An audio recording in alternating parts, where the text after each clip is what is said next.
Tayo ay nabubuhay sa mundong may liwanag at dilim. Nagtatalo ang liwanag at dilim, pagsapit ng takip silim. Ginawa ang ating mga mata para makakita. Pero pag kumagat na ang dilim, gaano ka kasiguradong nakikita mo sila? Ako nga pala si Six, ang maglalapit palalo sa kasagutan na inyong hinahanap. Simulan na natin ang pakikinig.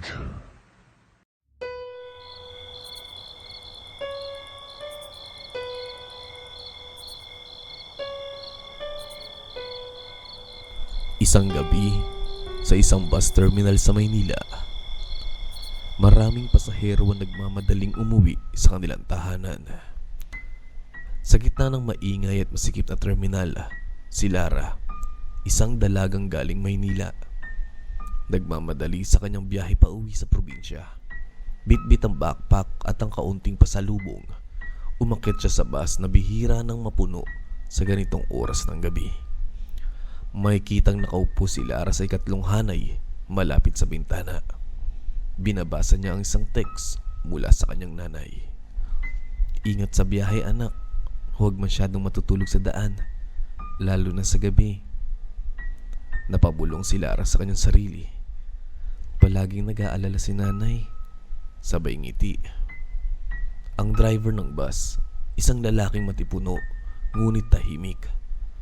Tumingin siya sa mga pasahero sa rearview mirror bago magsimula ang biyahe. Mga pasahero, kumapit ng maayos ha. Malayo-layo ang biyahe natin. Nagpatuloy ang biyahe sa madilim na lansangan. Ang ibang pasahero ay natutulog na, habang si Lara ay nagmamasid sa labas. Madilim na daan, kaunti na lamang ang ilaw sa kalsada. Ang bus ay nasa kalagitnaan ng kagubatan. Habang lumalalim ang gabi, napansin ni Lara ang kakaibang katahimikan. Wala na ang ingay ng busina ng ibang sasakyan. Sa labas ng bintana, puro puno at anino na lamang ang kanyang nakikita. Parang napakalayo na natin sa dapat nating ruta. Biglang may narinig siyang mahinang umol mula sa likod ng bus. Ang ibang pasahero ay nagkatinginan pero walang nagsasalita. Narinig mo yun? Tanong ni Lara sa katabi niyang pasahero. Oo, parang may hayop na sumasabay sa atin. Sa rearview mirror, napansin ni Lara na ang mga mata ng driver ay tila kumikislap sa dilim. Pinagmasdan niya nito, ngunit bigla itong umiwas ng tingin. Ang bus ay biglang tumigil sa gitna ng kagubatan. Walang paliwanag kung bakit. Bakit tayo tumigil? Ang driver ay tumayo, nakatalikod sa mga pasahero, at may sinasabi ng mahina. Ang bango! Ang dami niyong masasarap! Unti-unting lumabas ang matatalas niyang kuko at humaba ang pangil. Biglang tumingin ang driver sa mga pasahero at ang kanyang mga mata ay naging pula.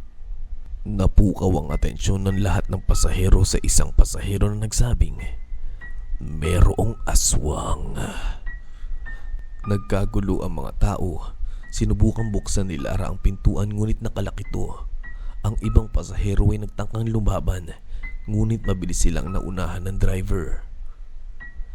Patay sindi ang ilaw sa loob ng bus at ang mga tao ay nagkakagulo na, habang si Lara ay nakahanap ng matalim na bakal na iniwan ng mekaniko sa likod ng bus.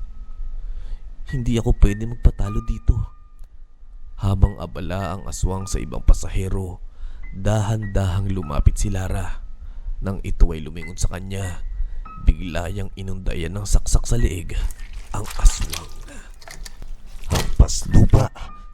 Sino ka para gawin mo yan?"